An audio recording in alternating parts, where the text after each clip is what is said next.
Ad Astra Abyssos. Thank you for completing...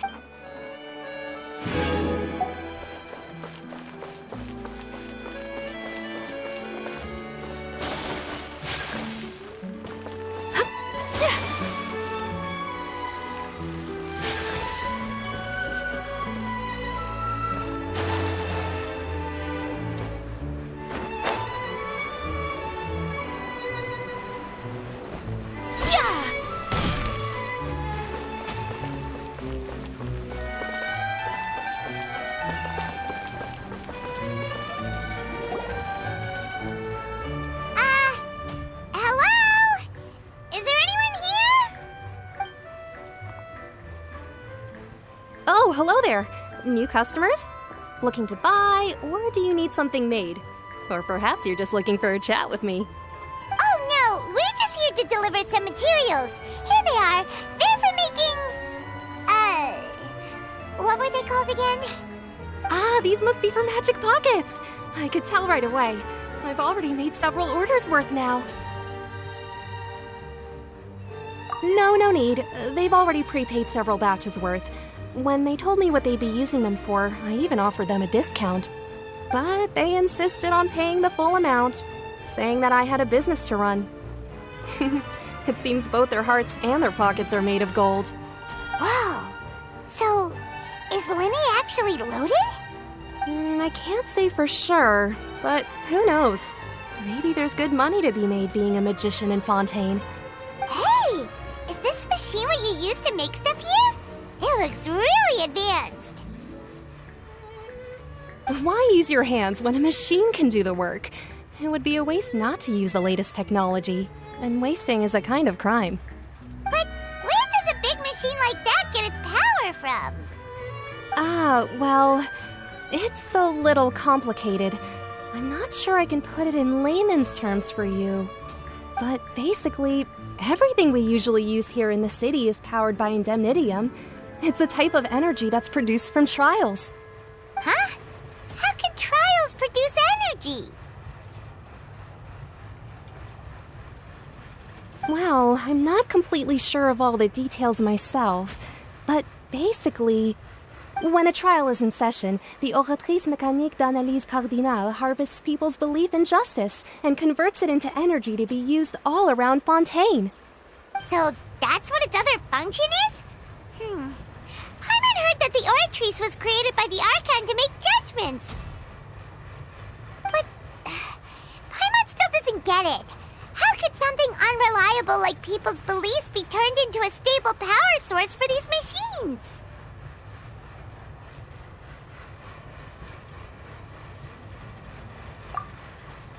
Oh, yeah!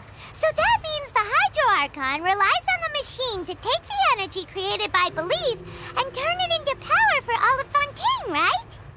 Even though I've never heard anyone really put it that way before, it sounds like it makes sense. Besides indemnitium, we have another type of energy called pneumosia.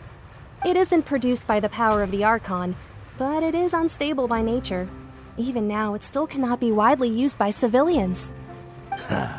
I thought I'd find you hard at work, but here you are chatting the day away.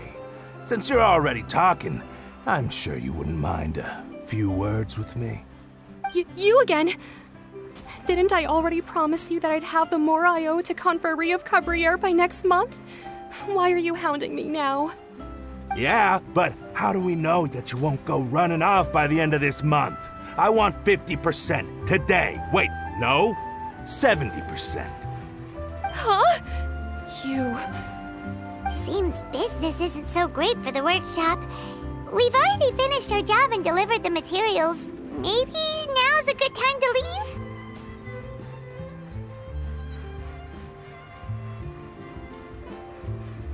Hey, hold on! Before you go around trying to collect payments, why don't you settle your own debts first? If Confrérie of Cabriere wants to poach clients from Northland Bank, that's fine.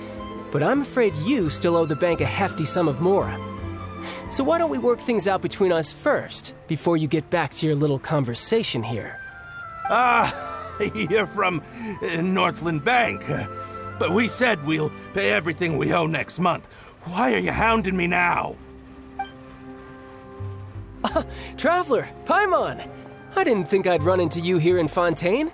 What are the chances? We're surprised to see you too! What are you doing here in Fontaine?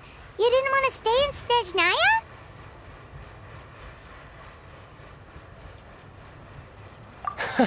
Long story short, I've already been in Fontaine for some time now, and honestly, things have been pretty boring. But it seems that fate brought our paths together today. Not only will I have some good friends here now, but ones who always seem to find trouble. Either way you look at it, it seems things are going to get a lot more interesting now. Pretty sure we'd want to avoid anything that you'd find interesting. Besides, our trip here has gone pretty well so far. Right, Traveler?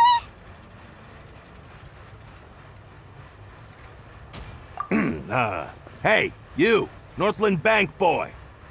Aren't you forgetting something? Don't interrupt. It's not often I run into the Traveler like this. Why don't you wait for me over there for a while? You kidding? Aren't you the one looking for us? You really expect us to sit and twiddle our thumbs while you catch up with your friends? Listen to me, boy. If you want your Mora, fine. Why don't you come and take it? Hey, I just said not to interrupt. Oh, by the way, Traveler, the last time I took Tonya and Tusser ice fishing, Tusser said, Hey! That's way over the line! All right, boys, let's see who has to pay up now! Can you at least let me finish one sentence? Fine, though the bank told me not to get rough with our clients. You're the ones who started it. This is an act of self-defense. You two will have to be my witnesses, okay? I'm sure this won't take long.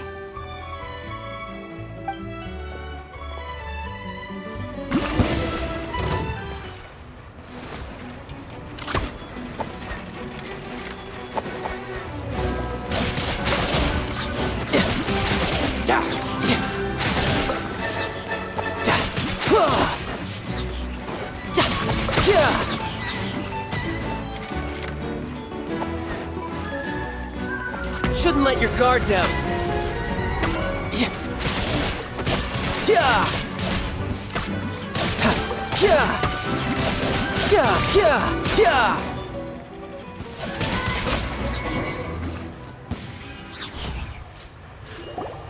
Oh, what's your deal, Brad? How are you so strong if you're just a staffer from Snezhnaya's Northland Bank? Wait, don't tell me you're... Oh, now you notice. It's a little late, don't you think? Just make sure you understand that you don't mess with Northland Bank. Got it?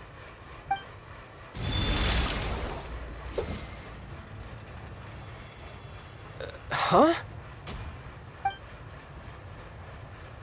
Now's my chance!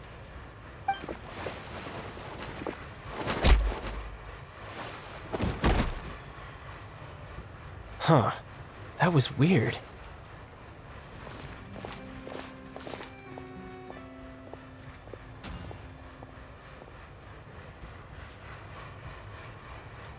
I'm not sure. It's as if I suddenly lost control of my hydro powers when I needed them. Maybe there's something wrong with my vision? Strange. How could that happen? First time Paimon's ever heard of someone losing control of their vision. Never mind. It doesn't matter. If I want to stay sharp, I shouldn't be relying too much on my vision anyway. Besides, I always have my delusion in case I need it. So what are you doing in Fontaine, child? I don't see its work for Northland Bank. Well, I guess it's because I've been in a bad mood lately. Huh? What kind of reason is that? Wait, since when do you feel down about anything? I don't know. Maybe I still have a lot to learn about myself. But recently, there seems to be some sort of restless power stirring inside of me. And I don't know why, but every now and then I feel like I'm in a terrible mood. Maybe you losing control of your vision just now is connected with that power you're feeling inside. That is a possibility. I can't remember if I ever mentioned it before, but when I was 14, I fell into some unknown abyss. It was during that time I learned nearly all of my abilities. The one who took me under her wing and taught me was named Skirk. She was always quiet and very mysterious. Nobody knew where she came from or what she had been through, and she was always very strict when teaching me combat techniques. One time, I asked her why she was willing to take me on as an apprentice. From what I could make of her answer, it was because I had awakened it, and traces of it remained on me. She said that all my combat training would be useful in the future. But what is it? What did you awaken? She never explained that, but my guess is that it's related to a dream I saw when I had just fallen into that abyss. In my dream, I was in the deepest depths of the sea, and the boundless seabed was all around me. But in front of me appeared a whale that was so massive, I felt like I couldn't breathe.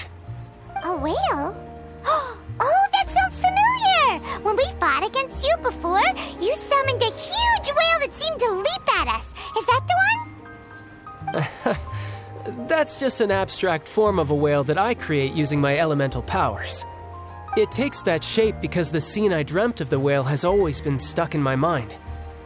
I'll never forget it. So you used the whale as inspiration for one of your moves? Huh. Seems a little twisted to Paimon.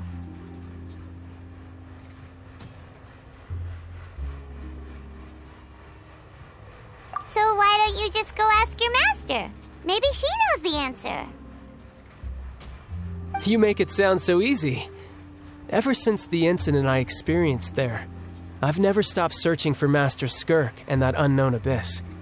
But it's been years now, and I've still found nothing. There isn't even a trace of the place where I remember falling into the abyss. Oh, it sounds like some kind of ghost story. Yeah, I'm out of leads at this point, but there's nothing more I can do. It seems that strange encounters in this world tend to be elusive like that. Oh, seems the time really flies when I'm talking with you. I just remembered I have somewhere else I need to be, so I should get going. What? More work for the Northland Bank? No, it's more of a personal appointment. Lately, I've been sparring with some of Fontaine's official champion duelists whenever I'm feeling bored. Official champion duelists? You mean it's their job to duel?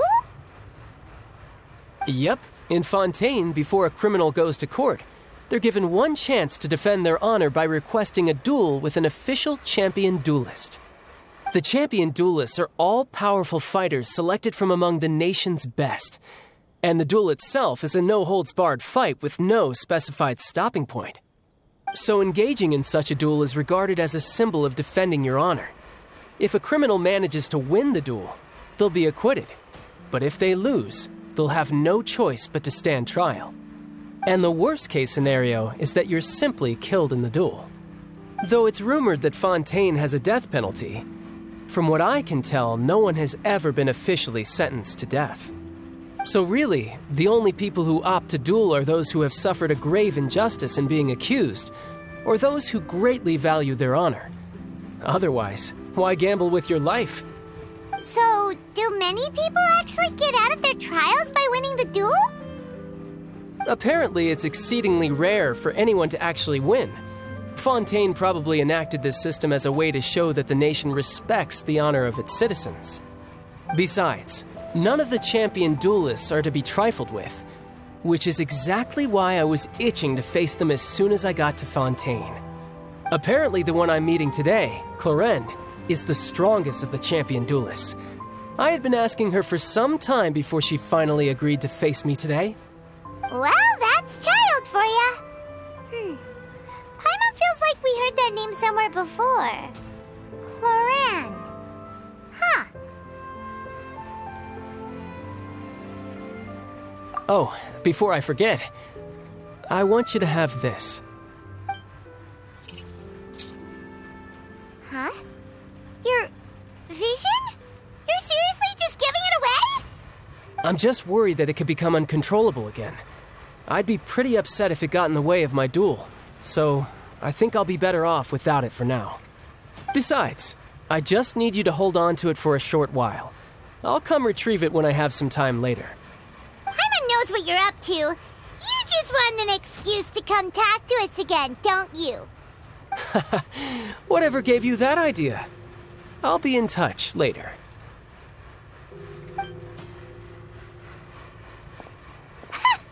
That sneaky guy.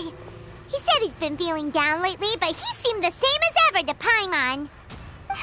Well, since we don't have much to do for now, we might as well walk around and see the city before Lenny's performance.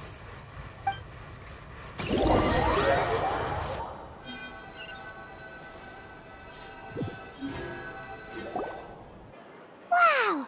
Who could have seen that coming? The reporter who was barely around for most of the story was the murderer all along!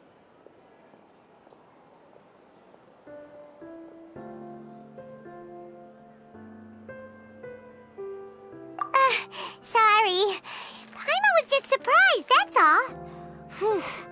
Paimon never saw that twist coming. The murder mystery novels here are amazing!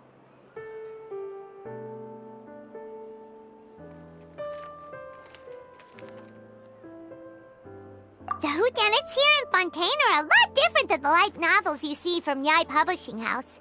Both have their merits, but Paimon thinks this style of novels are more, well, novel.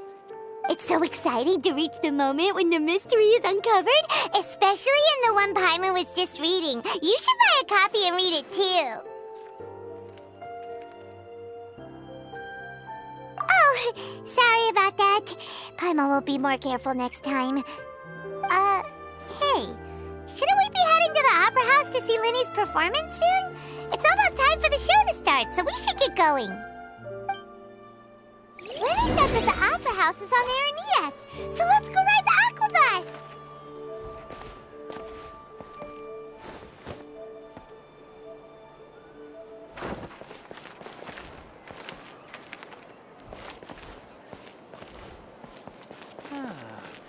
So these are the kind of headlines that go into these days.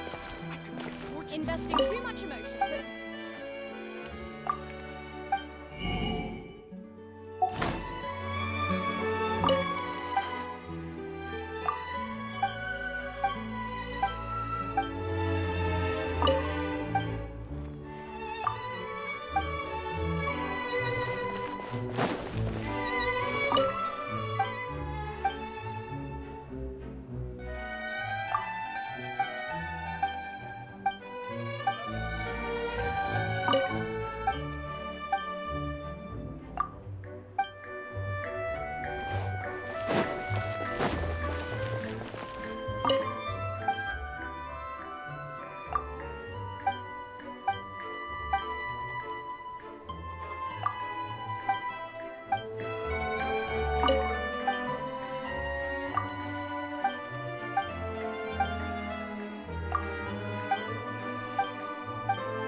performance!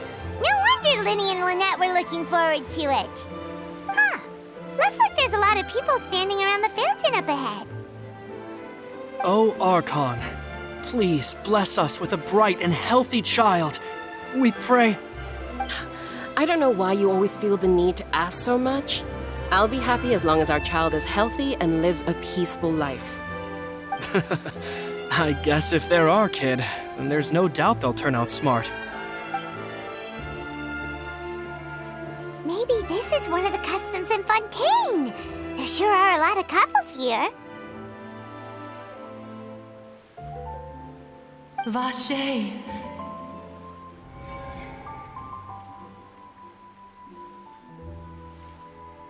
What's wrong? Vache. Vache.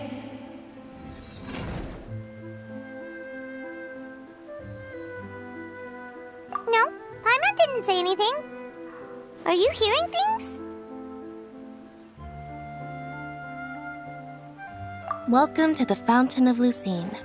All the water flowing through Fontaine converges here. It's customary for newlyweds to come here and wish for children. Ah! Lynette! You scared Paimon! When did you get here? Lenny asked me to wait here for you, remember? Right.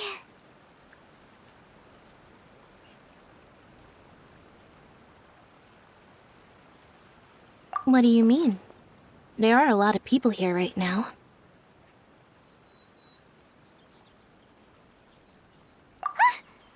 Hey, you're not trying to scare Paimon, are you? Besides, it's the middle of the day. It's not the time for eerie things. I see.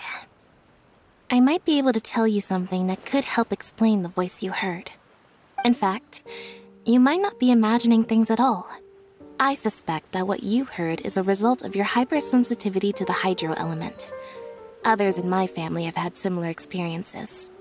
It's because of his sensitivity to the hydro element? But what would hearing a voice have to do with elemental power? When do you cry, Paimon? Wait, what? What does that have to do with anything? Just answer me. When do you cry?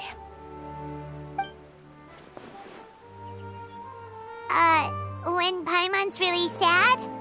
Oh, and when Paimon's super happy. Oh, and also when Paimon's really, really scared. Then you should understand that tears contain your most intense emotions. Like I just mentioned, the Fountain of Lucine is where all the flowing water in Fontaine converges. Even the tears that fall to the ground will eventually gather here. So maybe what you heard was the intense emotion coming from someone's tears.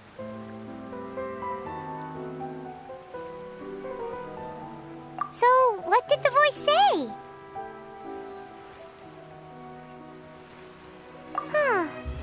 If you were hearing their emotions, then Paimon wonders what happened to them. Rather than worrying about them, we should worry about my brother first. Don't let that calm look of his fool you. He tends to get pretty nervous just before a performance. So chatting with Linny might help him relax a little before he goes on stage. Oh, right. That makes sense. Let's go in and see Linny.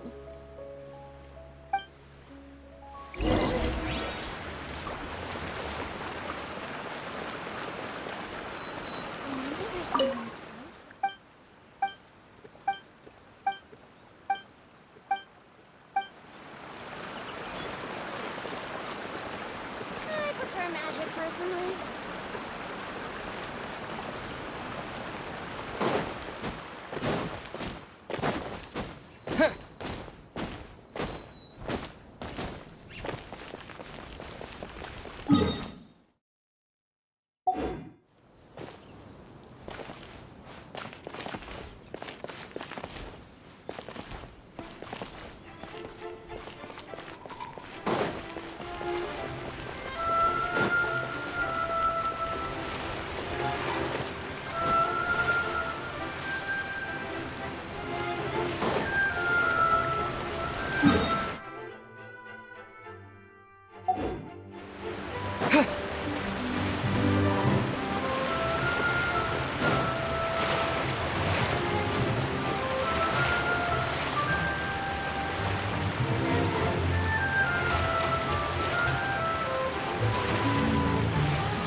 Traveler and Paimon, good to see you. I knew you two would come. Are you kidding? We wouldn't miss it for the world! We've been looking forward to it! I can tell, judging by how early you've arrived. But you're actually right on time. The audience still hasn't started entering the venue yet, which means now is the perfect chance for us to take you to the best seats in the house. Wait just a moment. I'll fetch the tickets.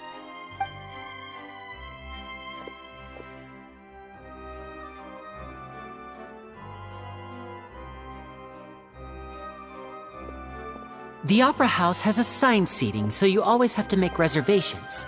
I've already reserved your seats, and here are your tickets. Ooh, front row seats! Thanks, Linny! Don't mention it. There's no need to keep thanking me. Hey, Linny!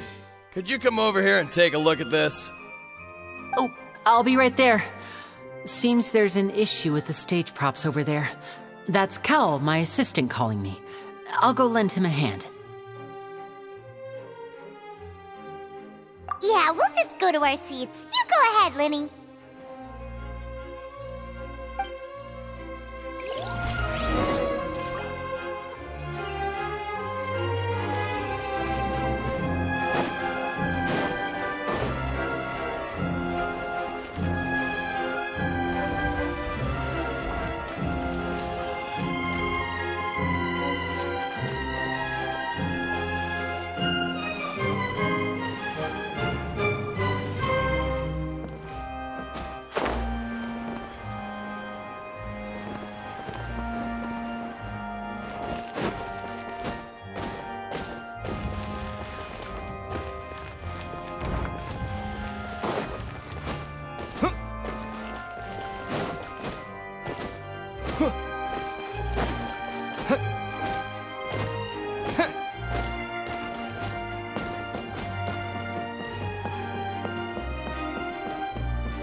These should be our seats. Come on, let's sit down.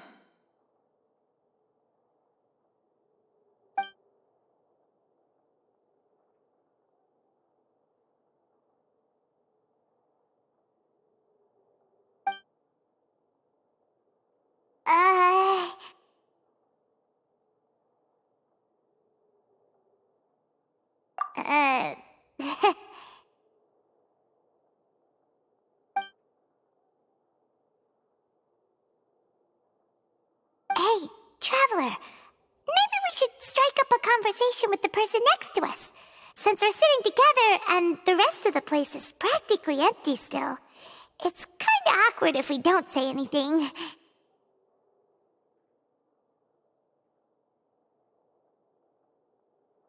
Ah, you little...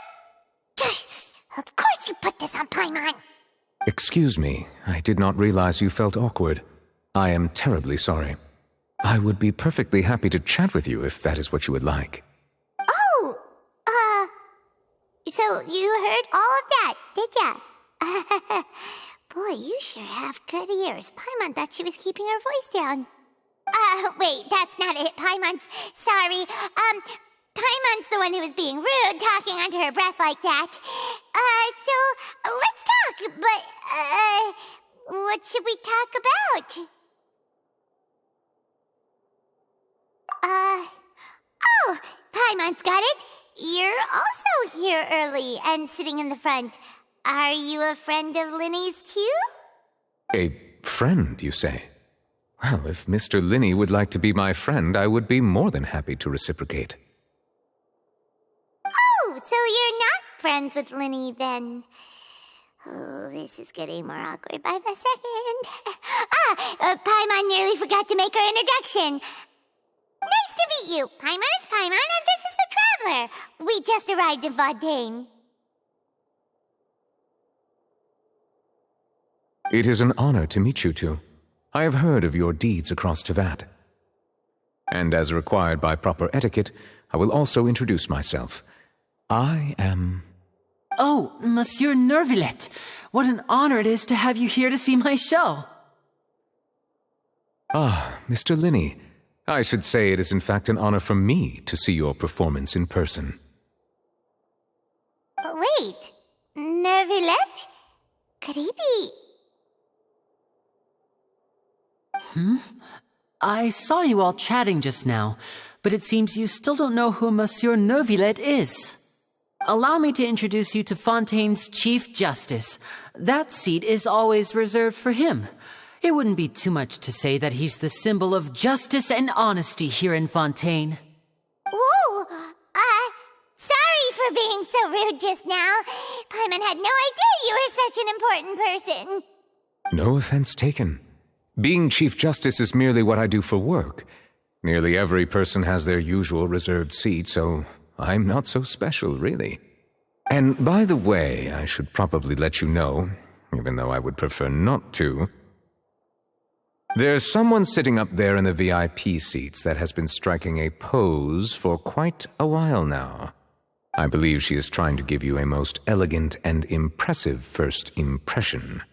So I think you should take notice of her sooner rather than later, otherwise she may become flustered.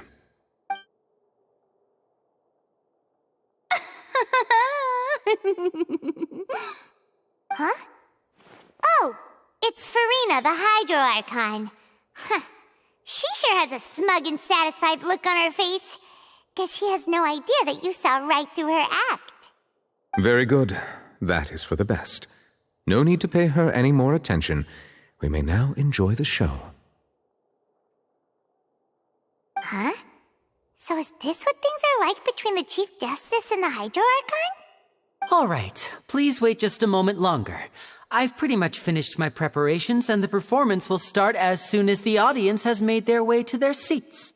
Yay! The show's finally about to start! Paimon can hardly wait!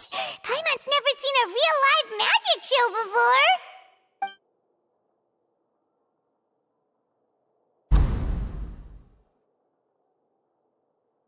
Oh! They're dimming the lights! The show must be starting!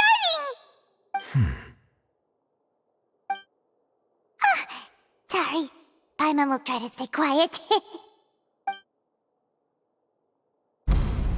Welcome, one and all, to the Opera Epiclese. I am the star of today's show, Linny. And over here is my sister, Lynette, who will be working as my wonderful assistant. Please, let's give her a warm welcome. Hello, everyone. I know she may seem to be a little sleepy right now, but that's just a sign that she's nervous. Whatever. Now, some of you may be thinking, two vision holders who can freely manipulate elemental powers performing magic is not true magic at all. So, I would like to take a moment to assure you that elemental powers will have nothing to do with what you will witness on the stage today.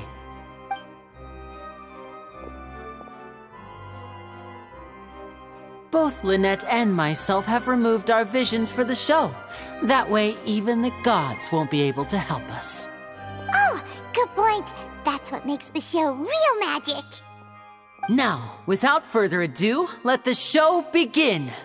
Lynette will now exit the stage to make some preparations. I know you might miss her, but don't worry. She'll be coming right back on stage momentarily. Perhaps in an unexpected way. I'm sure she'll be stealing the spotlight soon enough. Oh, and before I forget, there's one more thing I should say. You never know what can happen in the blink of an eye.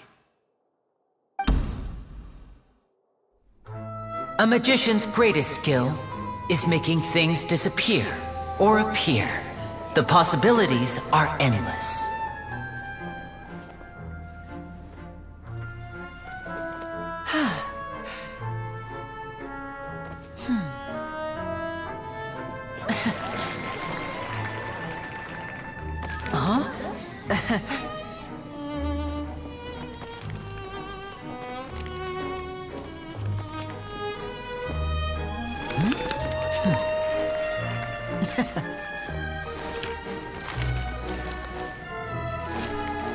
But this isn't what you came for. These little tricks, you've seen them all before.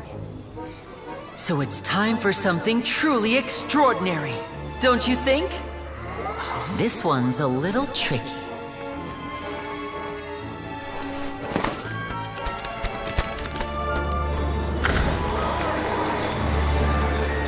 Using this water tank, I shall make my sister vanish completely, right before your very eyes.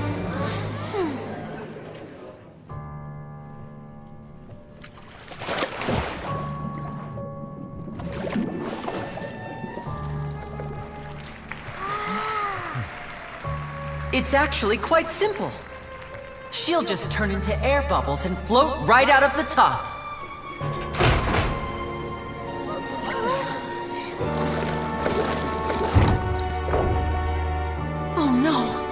I told them to check all the props carefully. With the lid on, even air can't escape. An amateur magician would be getting very nervous right around now. Luckily, it's me on stage, so let me show you what a true virtuoso can do.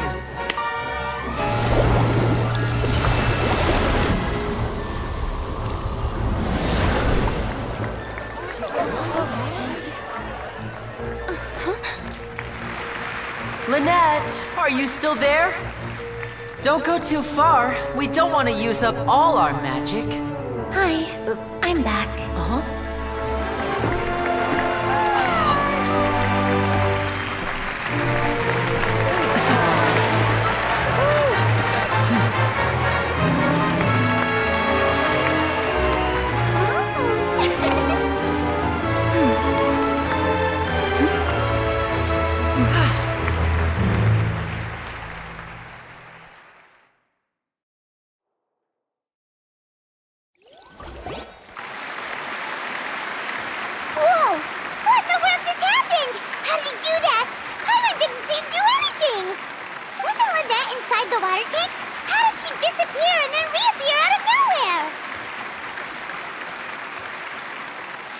If we could see easily through his tricks, then that would mean that his skills are still lacking. To appreciate magic, you should focus on the show happening on stage, rather than getting caught up in trying to see that which has been intentionally hidden. Guess you're right. Paimon couldn't believe her eyes when Lynette reappeared. Amazing! Thank you everyone. I'm glad you enjoyed that performance. But our magical journey has only just begun. I've prepared even more astonishing surprises for everyone here. The magic of transformation and disappearance can go far beyond what you've just seen. I'm sure many of you are thinking that escaping the water tank was impressive enough, but Lynette is still my assistant after all. In which case, I have ample time to make all necessary preparations. So, for my next trick, I will require the participation of one lucky audience member. Please, if my assistants could bring out the magical boxes now. There are 2 boxes, and only 2 boxes. One is here, and one is there in the aisle among the audience.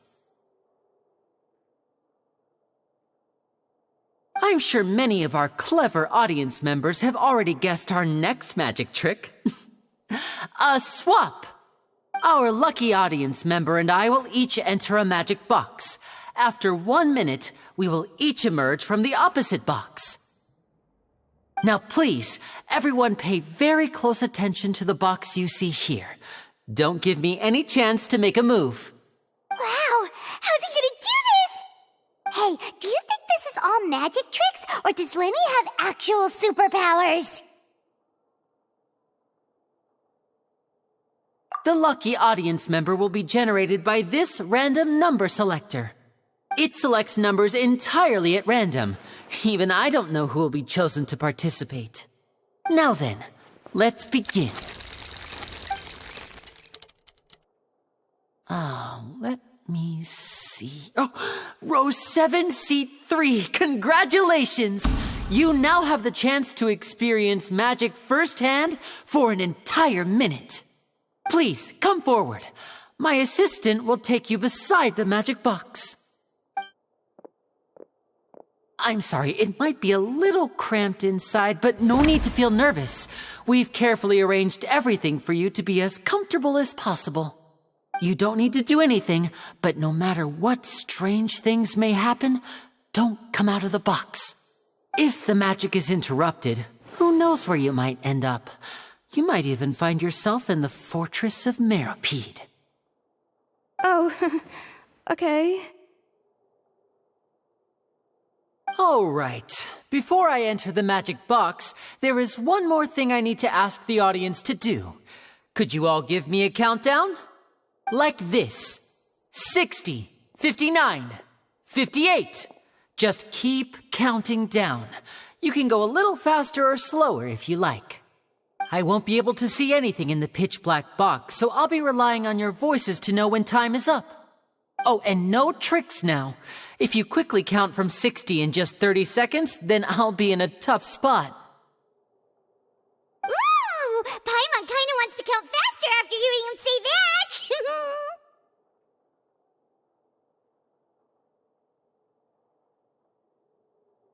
No, that won't do. I can see it in your eyes. You still can't be trusted. Let's practice together. Come on, repeat after me. 60, 59, 58. 60, 59, 58! That's right, perfect. Keep it going. All right, I'll see you all on the other side once you've finished counting.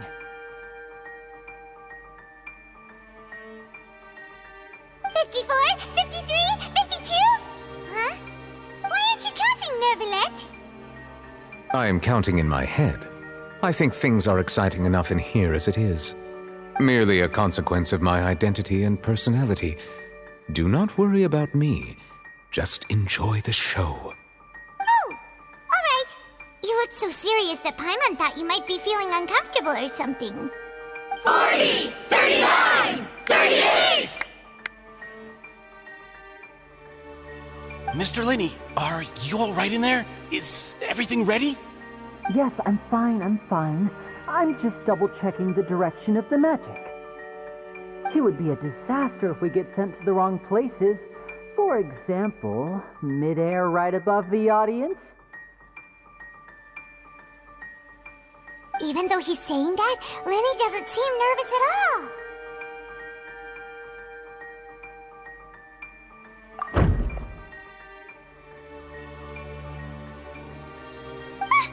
What was that noise?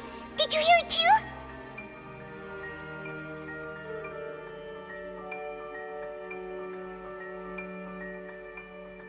Not sure. Anyway, it doesn't seem like anyone's worried about it.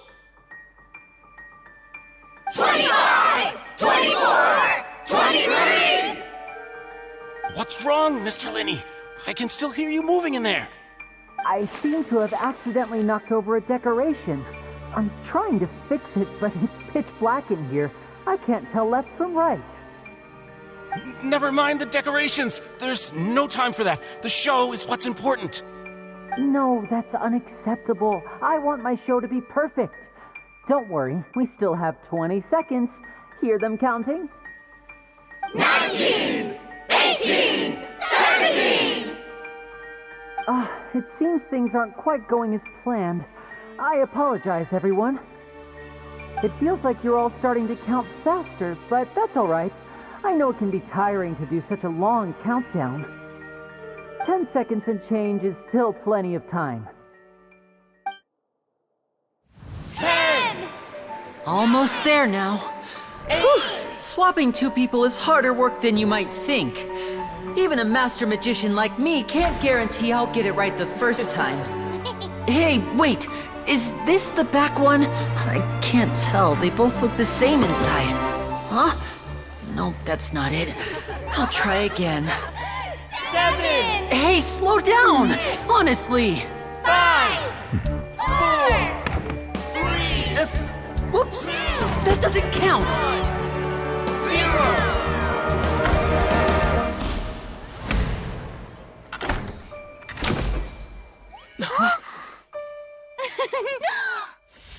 Ta-da!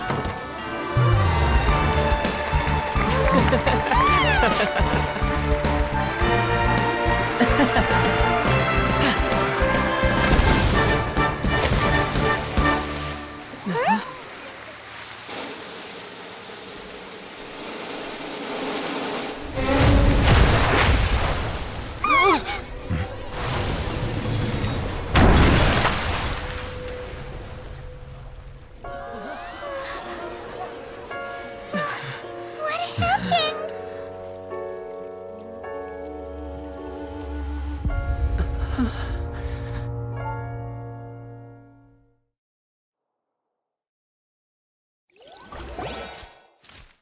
Huh? Is this part of the show? Mr. Lenny, you're going to use magic to fix the stage now, right? What happened? Oh no. maybe this isn't part of the show. The girl was still in that box, right? This performance is over. Medical staff with me. Guards, secure the scene and detain all the performers. Seal the exits. No one is allowed in or out at this time. Yes, that's right. If this was just an accident, then we must investigate the cause. But if this was all part of some scheme, then those accountable will not escape the judgment of the God of Justice! No need to be alarmed, you two. We'll get to the bottom of this soon enough.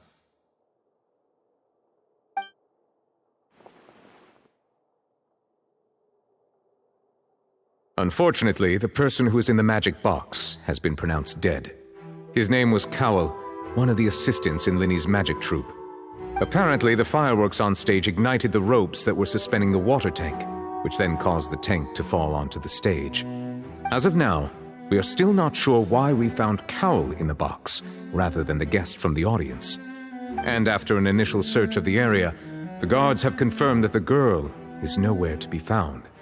It appears that this incident was not merely some mishap with the performance. And there are many indications that it is connected with the case of the serial disappearances of young women. The serial disappearances case? That's the case that Charlotte mentioned before!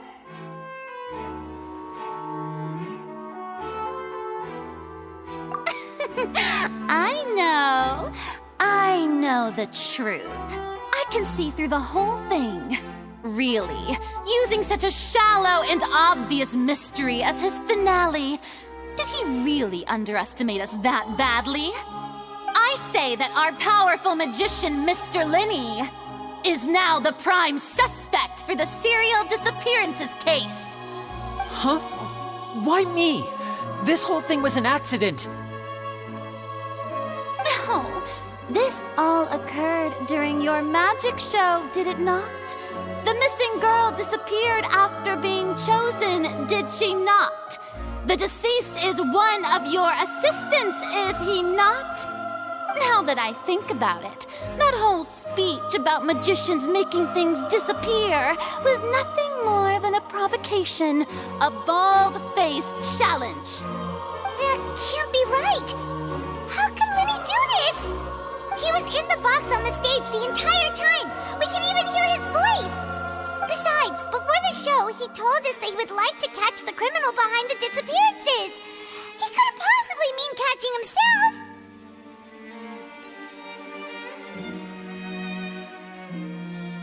Save discussion for a later time, please. Lady Furina, may I assume that your comments just now constitute an accusation against Mr. Linny and his associates, and that you are pressing charges? Huh? I just think that I think it might be a little early to talk about formally pressing charges. But what Lady Furina said just now makes perfect sense. Looks like she's gonna personally deliver justice. A kidnapping and murder carried out under the cover of a magic show. Lady Furina said it all. I mean, of course, my dear people. But what excites me even more than the obvious truth before our eyes is the opponent I'll be facing. That's right. I mean you, Traveler.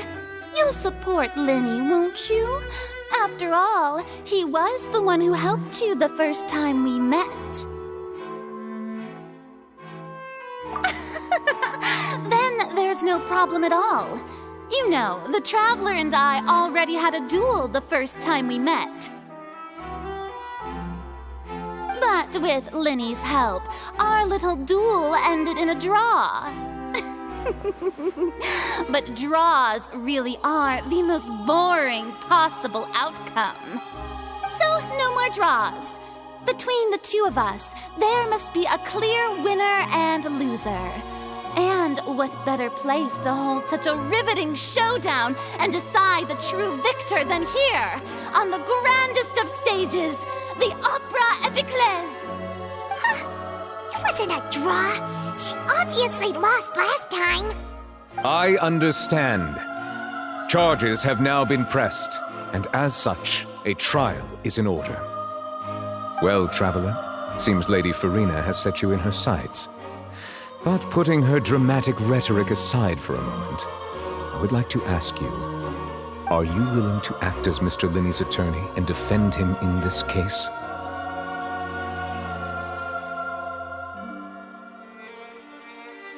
Very well. The trial will be held a day from now in the Opera House. Both sides may investigate the scene to build their cases and search for the truth.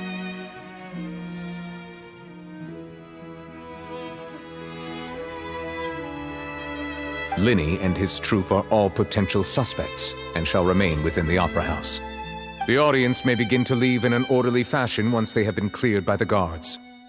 A day isn't that long. Let's see what kind of case this big-shot outlander can build in such a short amount of time. I'm really quite looking forward to hearing it.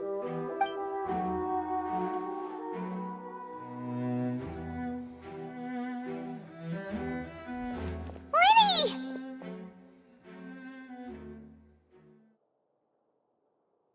Sorry about everything that happened just now. Were you frightened? Of course! Who wouldn't be scared after witnessing an accident like that? Yeah, I'm a little shaken up myself. How could this happen? And poor Cal. I know you already claimed that you would defend me, but now it's just us talking. Tell me, do you think I could possibly be the murderer? Good to hear. Thank you so much for trusting me. I'm sure everyone sees me as the biggest suspect at this point. But, if you ask me, the whole thing is mysteries layered upon mysteries, such that all that's left is confusion. I don't know whether what happened there on the stage was purely an accident or not, and I don't know why poor Cal was in the box. As for how that girl chosen from the audience could suddenly disappear, I'm afraid I don't have any answers either. If someone tampered with my performance, then we need to figure out what they did. Even a skilled and knowledgeable magician like myself couldn't pull all that off in just 1 minute.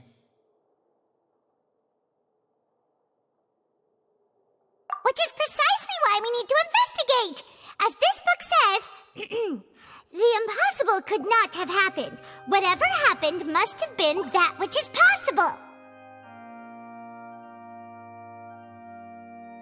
Paimon bought them when we were reading at the bookshop in the city earlier. Pretty cool, huh? Don't worry, Paimon used her own savings to buy them. It wasn't from our travel funds. I think they look cute on you, Paimon. You have good taste, Lynette! That's the right attitude. Feeling depressed isn't going to help me now. I need to get back to my normal self. But with the guards watching our every move, it's going to be especially difficult for Lynette and I to prove our own innocence. Good thing you agreed to be our attorneys. Thanks for that. We'll be counting on you. Yes, thank you so much. Yeah, just leave it to us. Oh, since we're going to start investigating, Paimon has a question first. Where did Lynette go during the performance? Well, I'm afraid that would involve some of our essential trade secrets as magicians. The secrets behind our magic are past saving, Linny. I suppose you're right.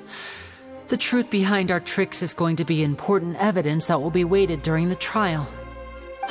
'Tis truly a pity. As a magician, our magic show is a work of art. We've poured countless hours and spared no effort in perfecting it.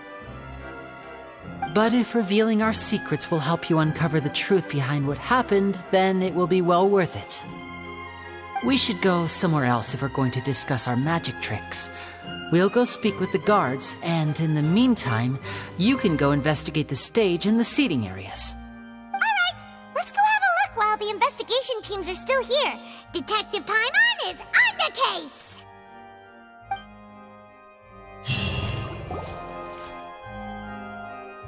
Hello, officer. How's the investigation going? Ah, I see. You must be the traveler that Lady Furina mentioned. Listen, I'll be perfectly honest with you. I'd avoid getting mixed up in this whirlpool of a mess if I were you. Huh?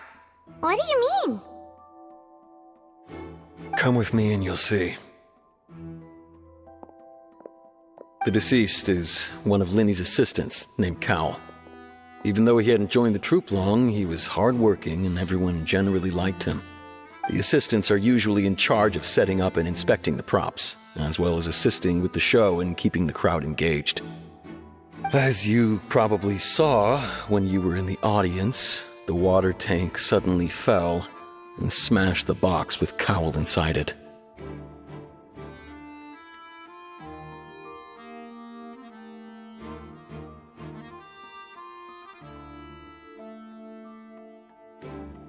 This is the real mystery. We've already searched the scene and were unable to find any traces of the girl. However, if you look carefully, the box was positioned directly under the water tank. The ropes holding the tank were then burned by the pyrotechnics on stage, causing them to snap. All these factors lining up so perfectly makes it hard to see this as a mere accident.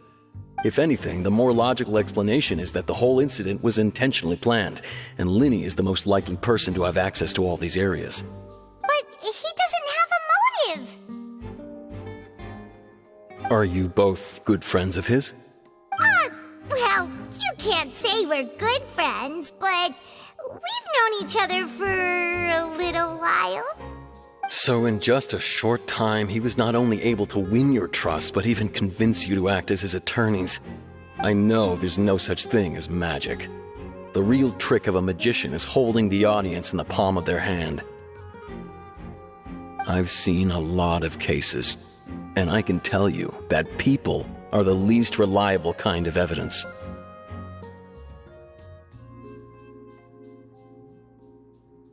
Sorry, I tend to be pretty straightforward. Just know that I'm warning you for your own good.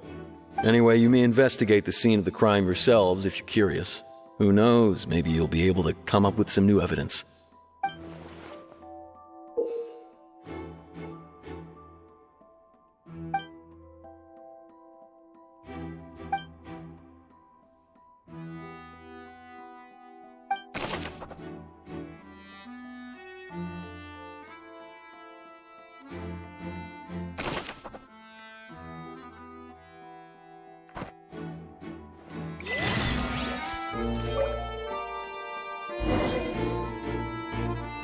Whoever the murderer was, they must have...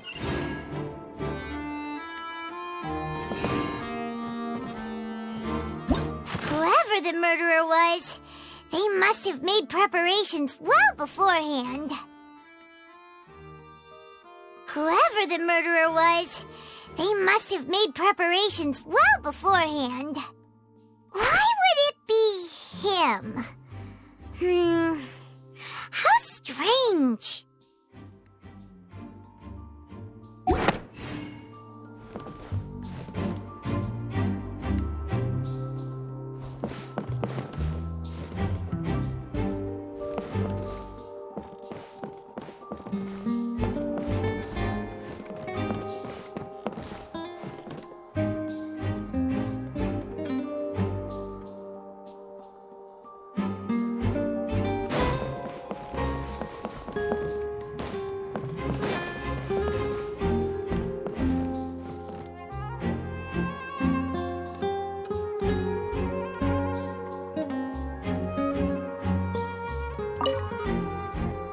Go ahead, have a look around. In the end, we're both after the truth.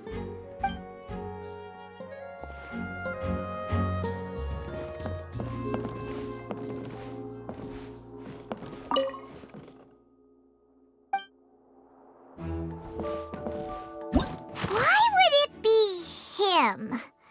Whoever the murderer was...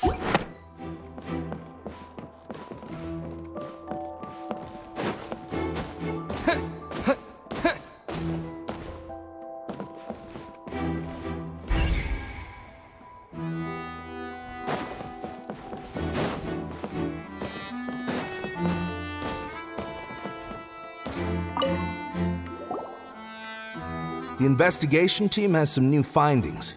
Turns out there's an issue with the random number selector after all. See, I told you. What if the machine picked some big guy's seat?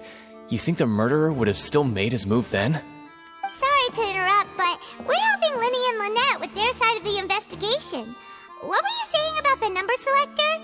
There's something wrong with it? You're trying to help them? That'll be a tall order.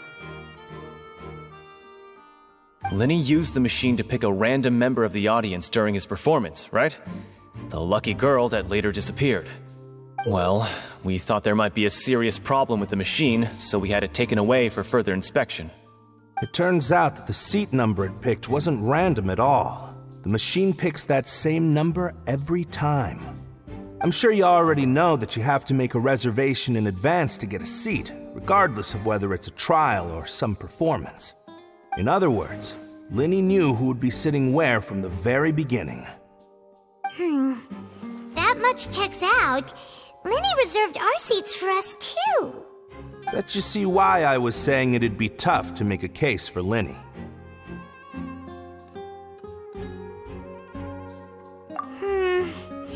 Even though it's bad for Linny's case, Paimon had better write it down.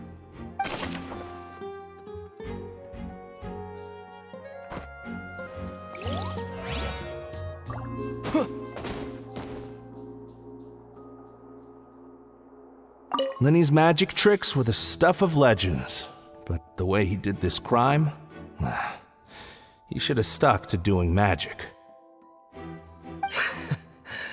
Look, doing magic tricks is one thing. Pulling off a crime is something else entirely. Maybe he was just too full of himself.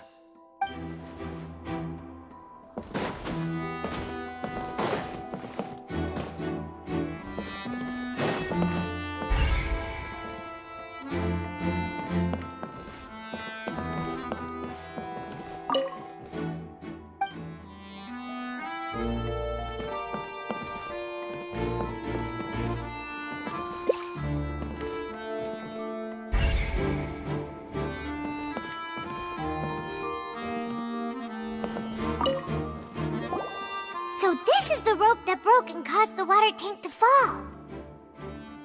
The rope looks pretty durable. How can it be burned through so quickly by fireworks?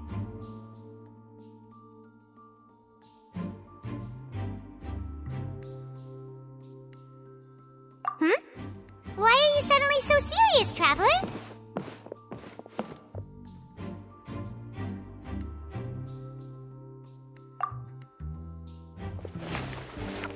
Whoa! Look! This bit is made from different material!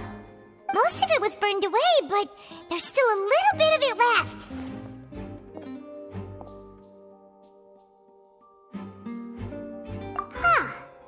So if a rope meant to hold something was made with that kind of material in it, then that means... Wait!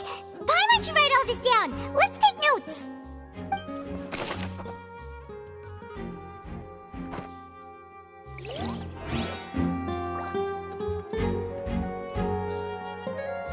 Whoever the murderer was, they must have made proper... This rope was obviously tampered with.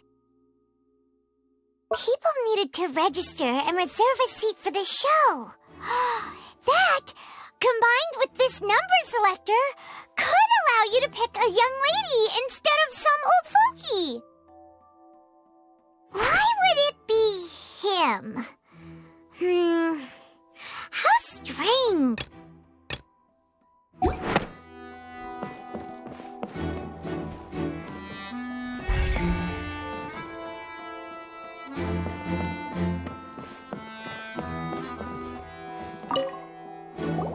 Hello there. What are you investigating? Oh, this location has also been cordoned off because the Magic Troupe members are currently considered prime suspects. The investigation team is still collecting evidence. The seats were all booked in advance, so we were able to deduce the missing woman's identity by checking the guest list.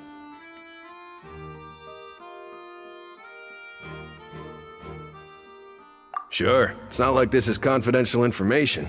We will publish it later anyway when we petition the public to help us find the missing person. Her name is Halsey. She's a painter from Fontaine who's made a bit of a name for herself. Apparently, she wasn't a regular at the Opera House, but she'd been feeling some pressure with her work lately, which made her decide to come see the magic show. The magic troupe members all claim not to know her, and we have looked into her social connections. It seems that she has no personal grievances or conflicts of interest with the suspects. Simply put, she wasn't related to the magic troupe at all, which matches the features of the previous serial disappearances. Were the victims of previous cases also chosen at random? That's how it seems to us, in any case. Apart from the fact that they were all young women of around the same age range, there really weren't any other connections between them. Okay then. No need to be so formal. If you do happen to see the missing girl, please be sure to contact us. It is of utmost importance that we get to the bottom of these disappearances.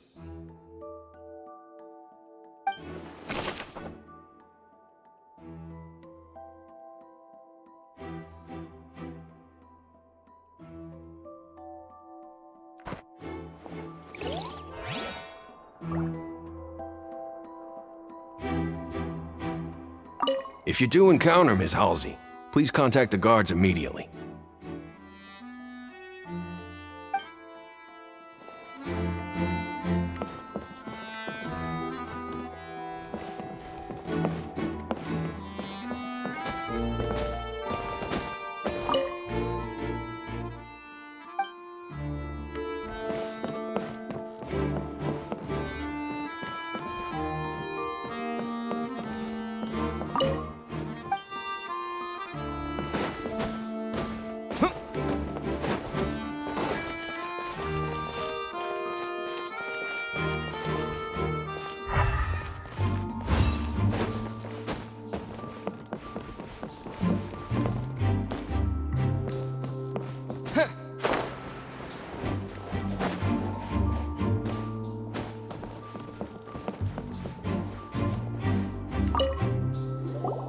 I see that you're investigating the area. Well, it just so happens that I'm interested too. If you find any new and interesting leads, be sure to share them with me, all right? We don't have too many thoughts yet.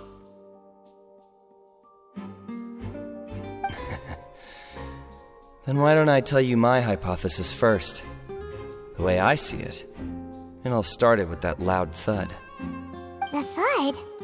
Oh, you mean the sound that happened during the countdown? Yes, exactly. It wasn't terribly loud, but I suspect that most people heard it. It's just that everyone was awaiting the results of Linny's trick with bated breath, so no one paid it much mind. But now that the incident has happened, the thud has become an important clue. That makes sense. So, what do you make of it? I'm of the opinion that it may have been the sound of Linny's accomplice. Lynette, perhaps. Jumping atop the water tank or something like that. And when the pyrotechnics went off, she cut the rope, sending the water tank crashing down. But wasn't the noise we heard too loud for that? Perhaps the balance wasn't right, leading to a particularly rough landing.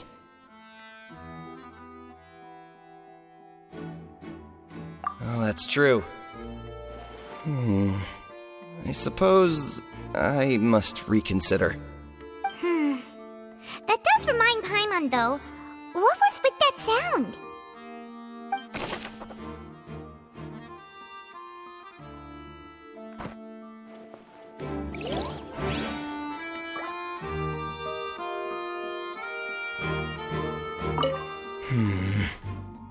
Could it be that I didn't see it happen?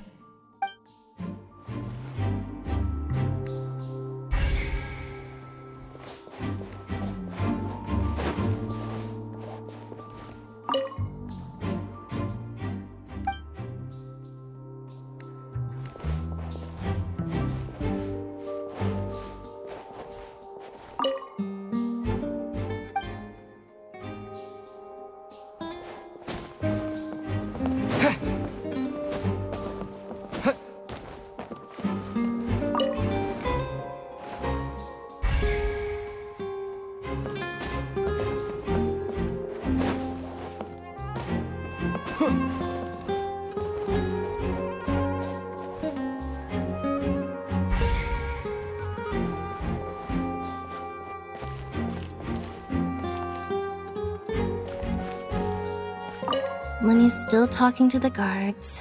It seems he'll have a lot of explaining to do. I think someone will be assigned to monitor us later, but that's alright.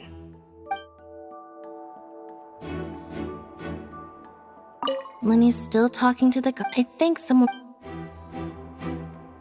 Lenny's still talking to the guard. I think someone will be assigned... Lenny's still talking to the guard. I think someone...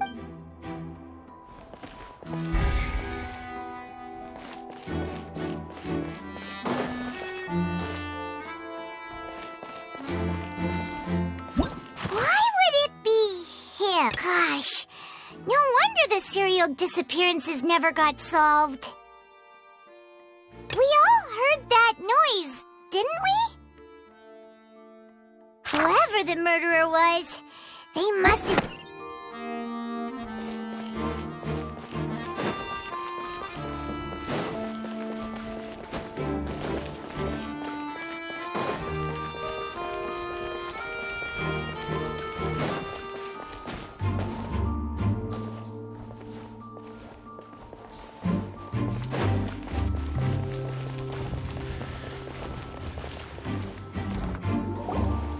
Hey, you! Yes, both of you! Over here! I've been keeping an eye on you for a while now. Huh? You mean us? That's right. If I'm not mistaken, you're also among those who wish to cut down the thorns and pursue the truth. No? And by the looks of it, you're not from Fontaine. Well, you're right on the more about that one, but who are you? Have you never heard of the Spina di Rosula? From mediating disputes and providing protection to solving conundrums, you name it, Spina di Rosula does it. And I, Navia, have the honor of being its renowned president. Though those who play by our rules call me boss. I'm Silver, her attendant. Pleased to meet you. And I'm Melus. Demoiselle's various daily needs and affairs are under my purview. Huh? Boss? Demoiselle? What gives with the names? Well, I am the second generation president. Melus and the others are still used to my previous title.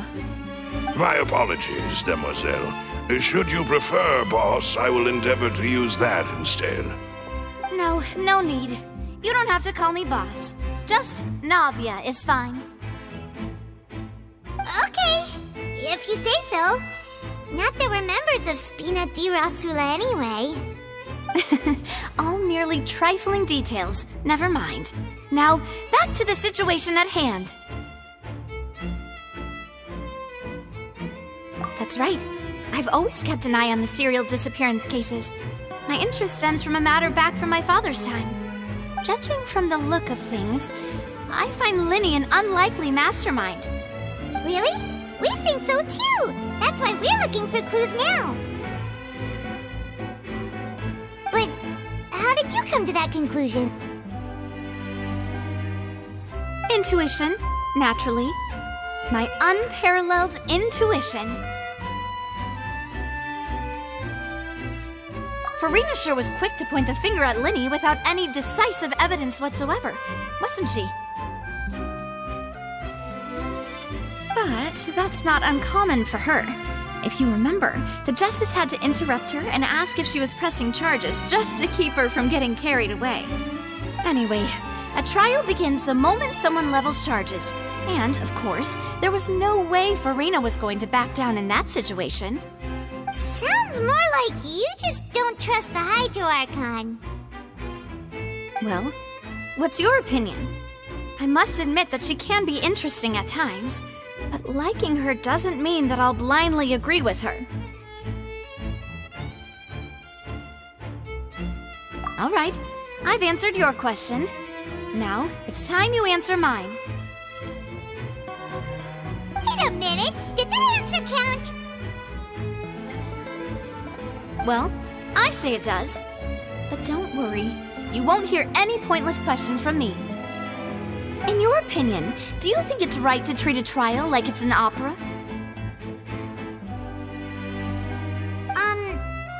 Well? And why would that be?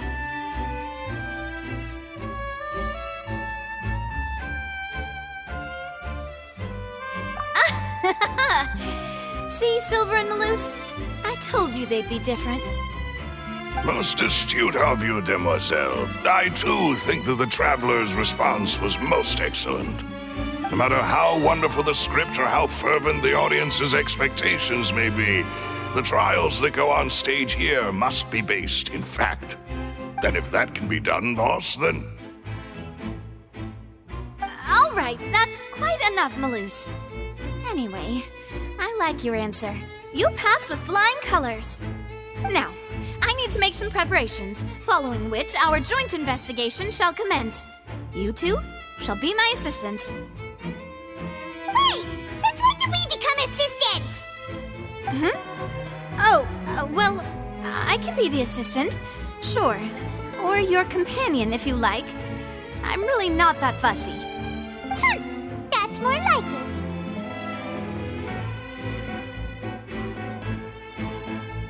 Far be it from me to brag, but I believe that Demoiselle's intuition will be instrumental in uncovering the truth. You wish to save a friend from false accusations, and we wish to unravel the disappearances. In this sense, our goals are aligned. You have a point. You're quite the talker, aren't you, mister? And what about you over there? What do you think? You seem like you've got something on your mind. I have nothing to add. Oh, alrighty then. We'll be making some preparations first. Just be sure to let us know if they start revealing Lenny's tricks. Thanks!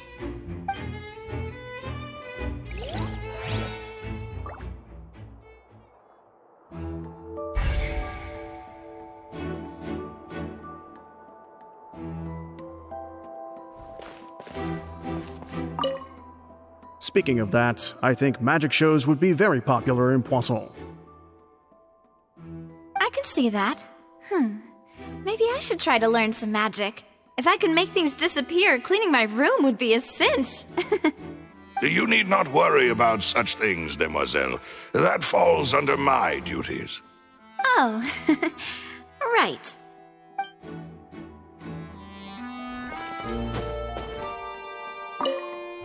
Speaking of that, I think magic shows would be very... I can see that. Maybe I should try to learn some magic. You need not worry about such things, demoiselle. That falls under my duties. Oh.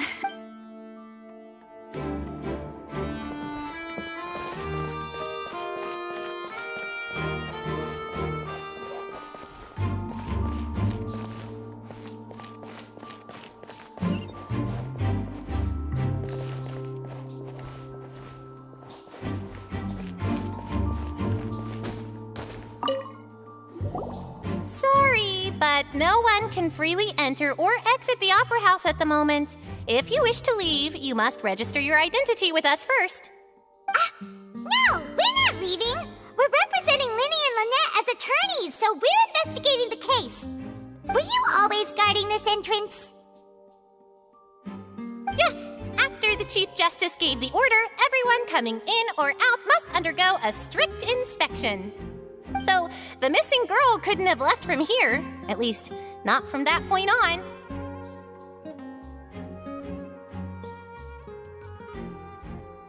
I doubt there was much opportunity then, either. How can you be so sure, Well, because I was in charge of security near the entrance at that time. I couldn't see Linny's performance from here, which was quite a shame. Just my luck. But still, I did not abandon my post, and I stayed put no matter how loud the applause was.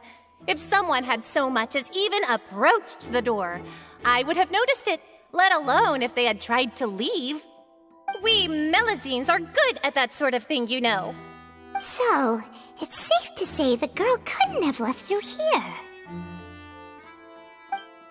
Alright, thank you for your help. This will be useful info.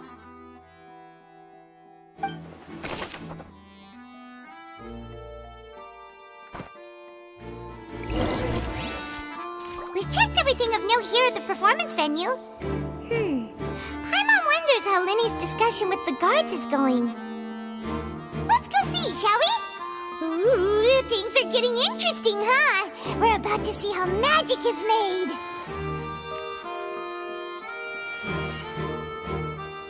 My apologies, but access to the venue is restricted at this time. Please register first.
Understood.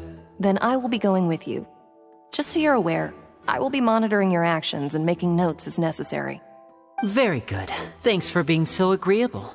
I'd pull a rose out of my hat as a gift for you if I could. You may spare the pleasantries.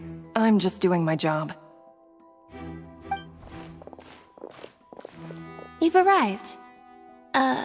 Who's this? Me? I'm Spina di Rosula's guardian angel. If you've got a problem, I've got the firepower.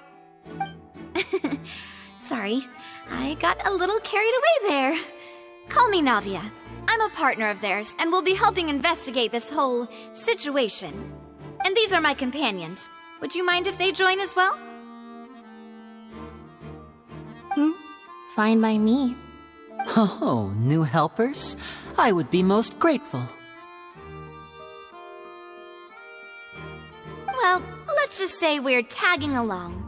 It's not every day you get to see the secrets behind magic performed on such a large scale.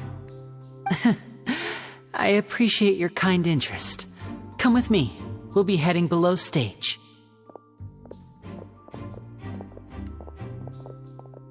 Huh? Below stage? Yes, a world of secrets is hidden beneath this magic box, prepared specifically for this switcheroo trick. But before I reveal everything, you should have a look first. Notice anything strange here?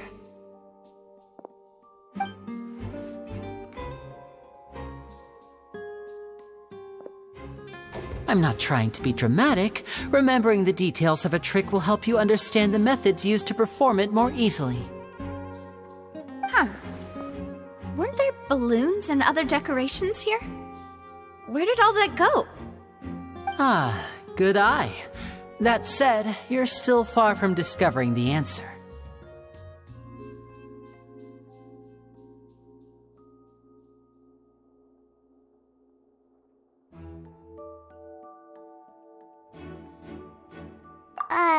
The back?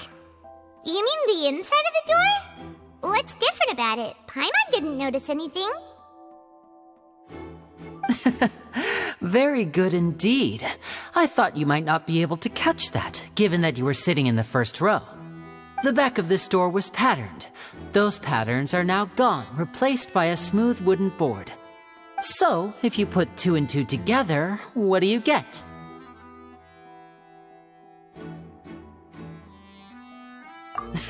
Exactly. All right, let's go. I'll tell you how it works as we head down.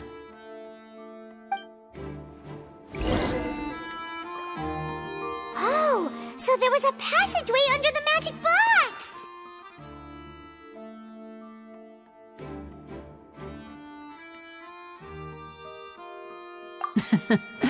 I knew you'd figure out most of it as soon as you saw this place. The 2 magic boxes are positioned right above the 2 entrances of the tunnel. See this flatbed trolley? The box with the lucky audience member in it would be shuttled over to the other side using the trolley. This trolley can raise and lower and even rotate, ensuring that the box will face in the right direction. I see. So that's the purpose of the box inside another box. Precisely. The inner box would descend after the audience member was put inside and be moved along the trolley, all while the outer box would remain on stage as if nothing had ever changed. So that's how you did it! Once the box was lowered, the trolley would store some energy through this device here, with which it would complete the rest of the steps. The audience member would only be able to feel some slight movements in the dark, and by the time she walked out, she would already be back on stage.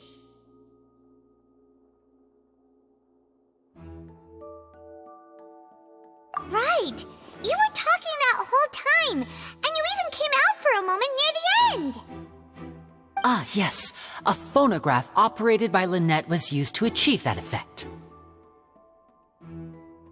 My assistant and I had already scripted our conversation beforehand. When the countdown began, I had already gone to the opposite box via a tunnel using that ladder. And what about Lynette? Where was she?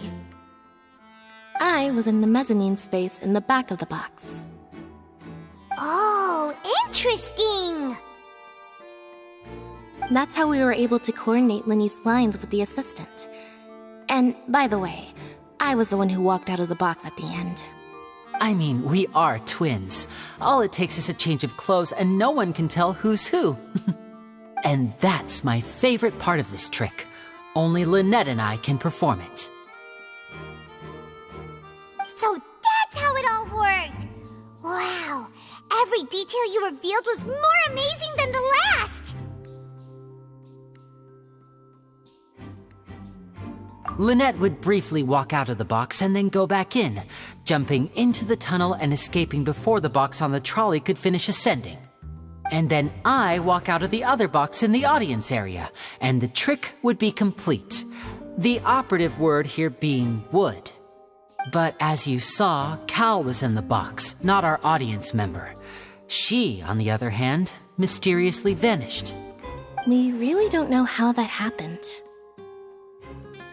If not for that interlude, this would have been an astonishing trick.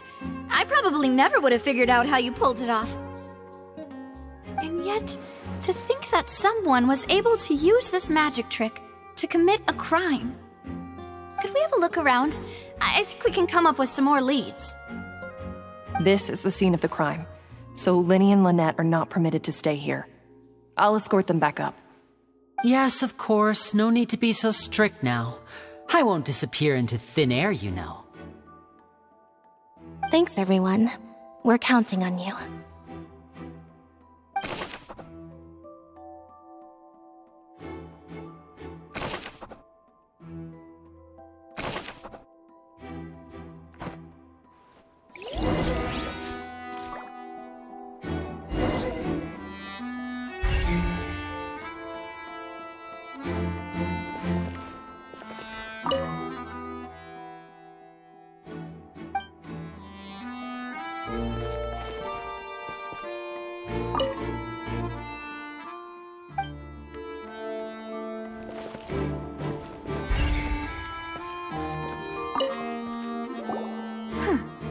What's this? Looks like a hook tied to the end of a rope. Huh? There's all kinds of odds and ends here. Perhaps it was a prop for a different trick. But why would it have been left here?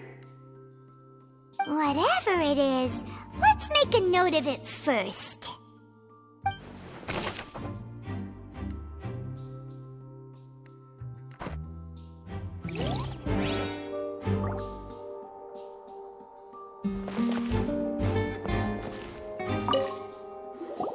The floor is wet. Please be careful not to slip.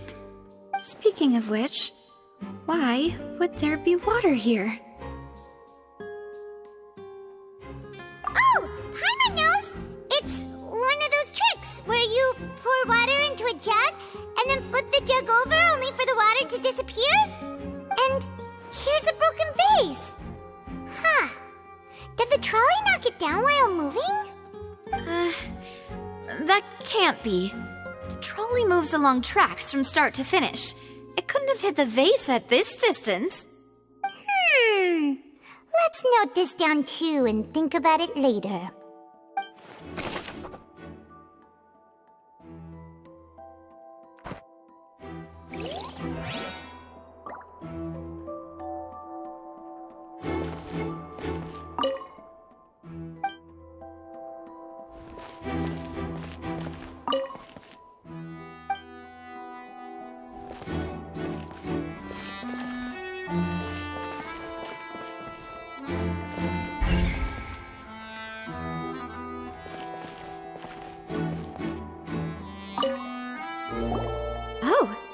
These are the clothes that the lady chosen from the audience was wearing, right?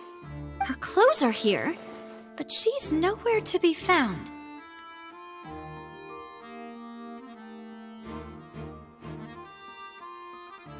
Right! And do you really need to do that if you're kidnapping them? Ugh, this is so confusing. Paimon doesn't want to be a detective anymore.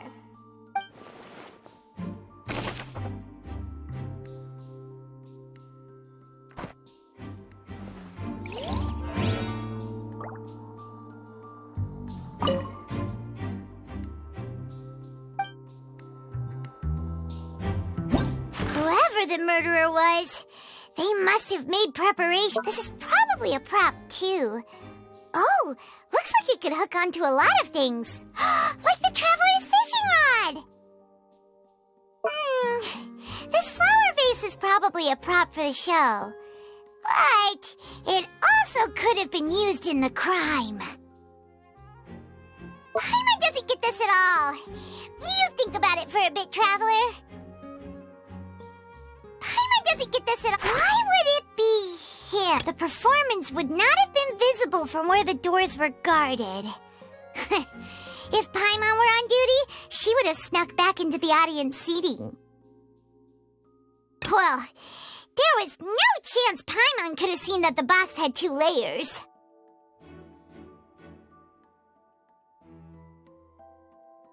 And that's why only the 2 of them can perform this trick.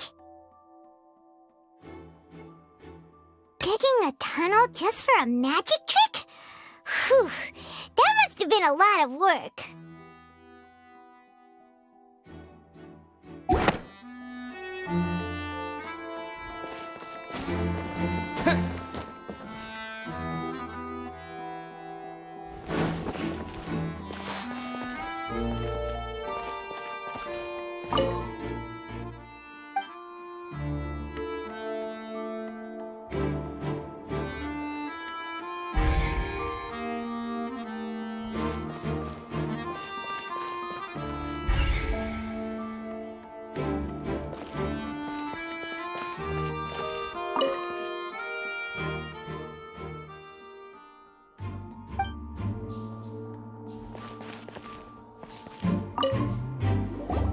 What is this place?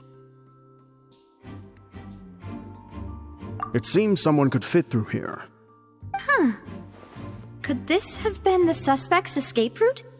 Alone, perhaps. But if they had to pull another person with them, the space would be too narrow. But there are no other ways in or out of here.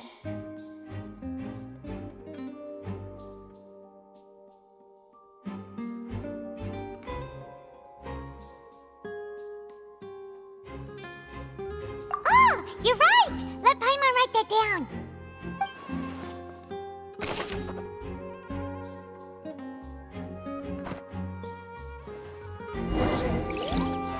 Seems we're just about done investigating down here. Yes, let's head back up.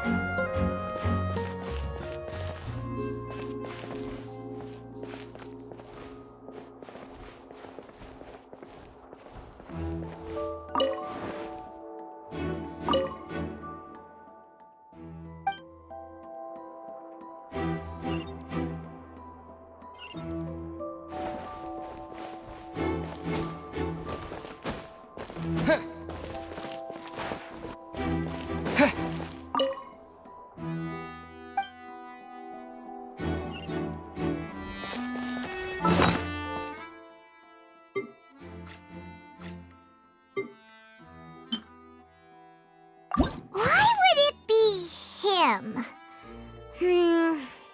How strange. That size wouldn't have been a problem for Paimon. That size wouldn't have been a problem for Paimon. Whoever the murderer was...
We've ascertained the state of the crime scene.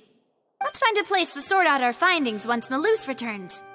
It seems to me that there are several things that don't add up here. Apologies for the wait, demoiselle. So, what did the guards say? Did the criminal escape through the vent? They believe the odds of that are very low, since the vent leads to the Opera House's basement. The guards have checked the area carefully. No one left through the basement during the performance or after the incident, and no one was found hiding there. So the tunnels become like a secret chamber then! You know, like the kind you usually see in novels!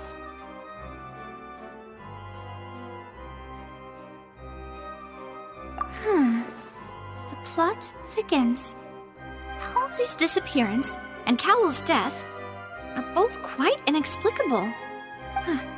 No wonder Furina was so confident in her accusation. All the current evidence points toward Linny and Lynette. In other words, the charges are very likely to be upheld unless we make some considerable progress. Charges and then trial. So if the charges are upheld, they'll announce a sentence? That's right. This is how a trial goes in the Opera House. During the proceedings, the Chief Justice and the Oratrice will hear statements from both sides.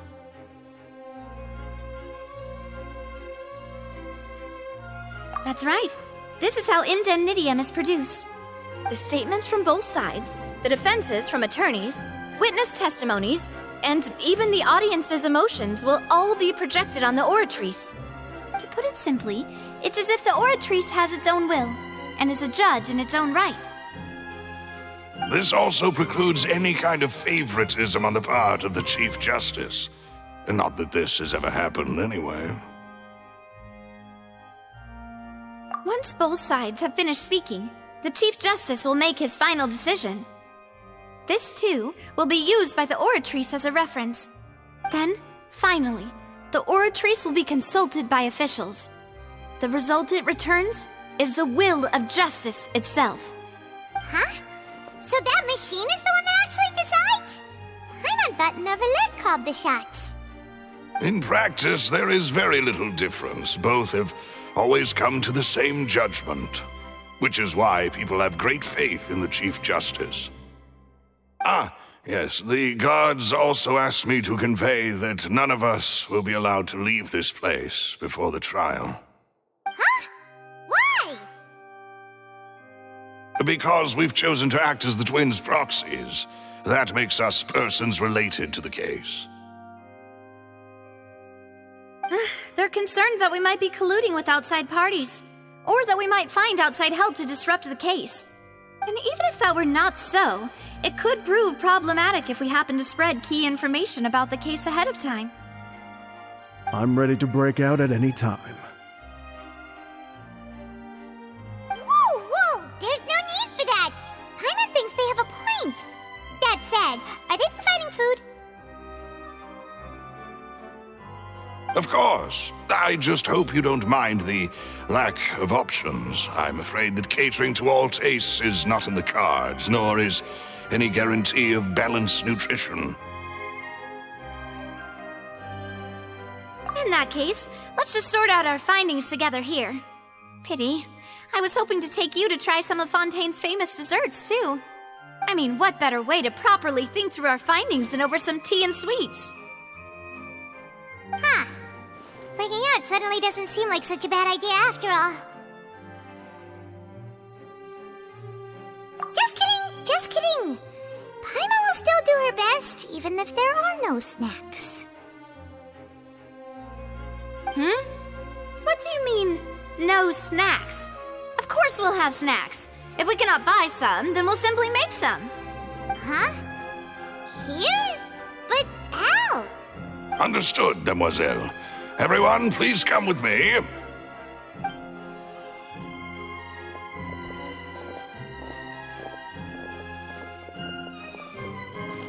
Wait, you're carrying a portable stove with you? Yes, I must be prepared to meet the Demoiselle's baking needs whenever the fancy strikes her. I have eggs, sugar, and almonds at the ready. Good work, you two. Then I'll get to it. Please sit tight for a moment. You'll get to taste my awesome snacks soon enough. These three are quite the interesting group.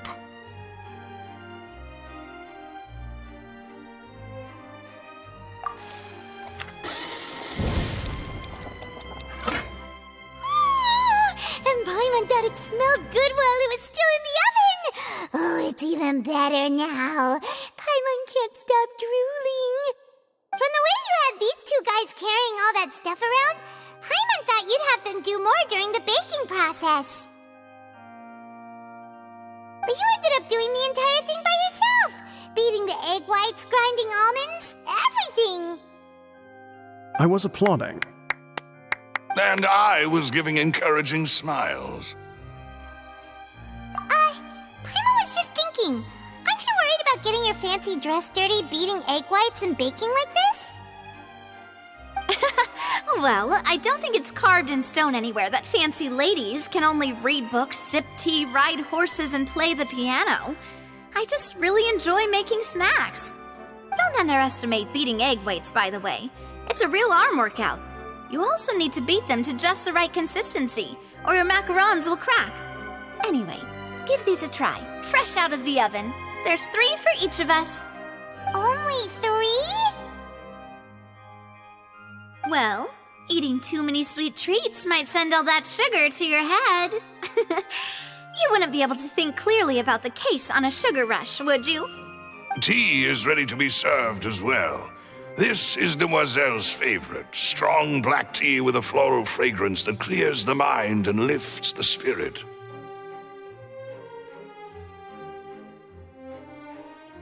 No need for concern. I'm merely doing as I should.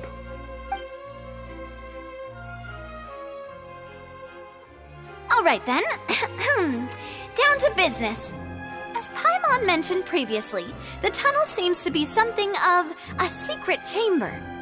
However, we can assume that Linny and Lynette were not alone within it. Some criminal also occupied its sealed confines. The magician twins could have committed the crimes, of course, but they lack any logical motive. Exactly! Why would they do such a thing right when everyone was watching?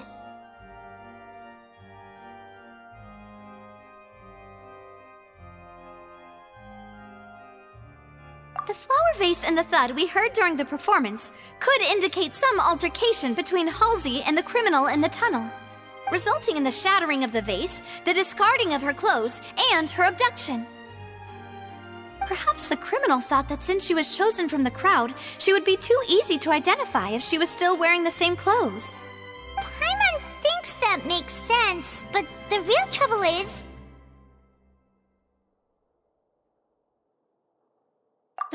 True. None of the clues we found thus far support the existence of this third person.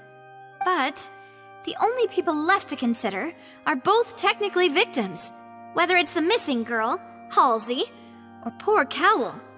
Huh. Could Halsey have secretly made modifications to the magic props in order to murder Cowell before making her escape?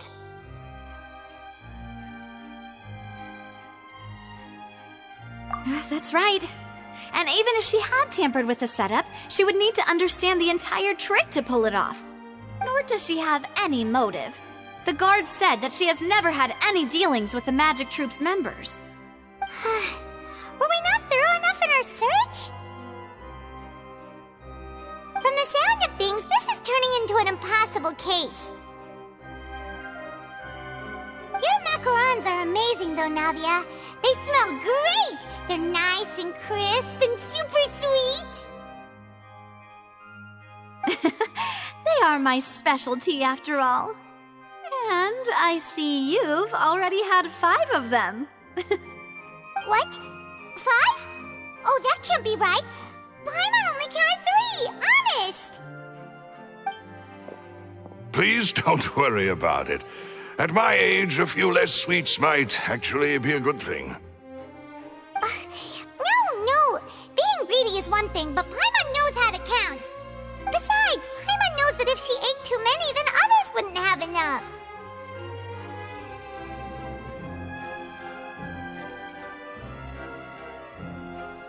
Wait, even you don't believe Paimon? How could you?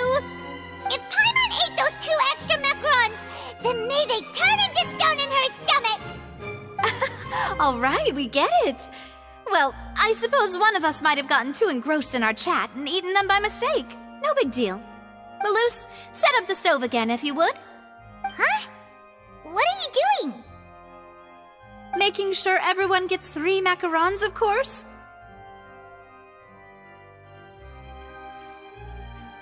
Exactly. We don't want to trouble you.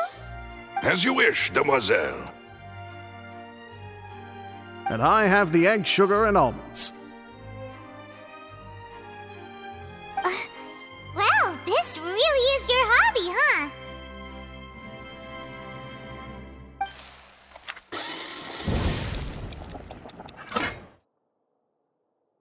Well, that's it for snack time. I'm going to have another look around the area. I don't know what we're looking for yet, but we've still got some time. As attorneys, I suggest the 2 of you think the case over again. It would be awkward if you got all tongue-tied on stage during the trial. All right, thanks for your help, and for the snacks. It was nothing. A small task for the Spina di Rosula. Silver, Malus, it's time to go. I'll be back if I find anything new.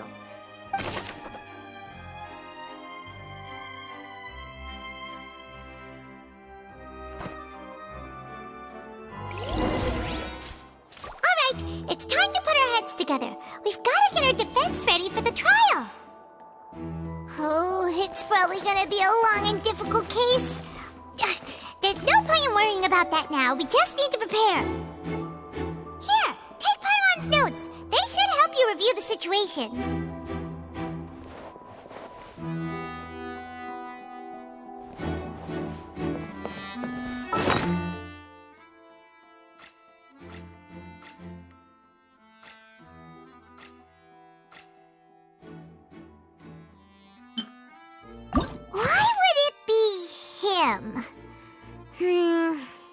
How strange. There was no third person. And Paimon didn't eat more than 3 macarons either.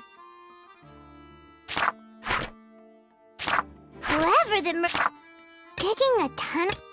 That size wouldn't have been a problem for Paimon.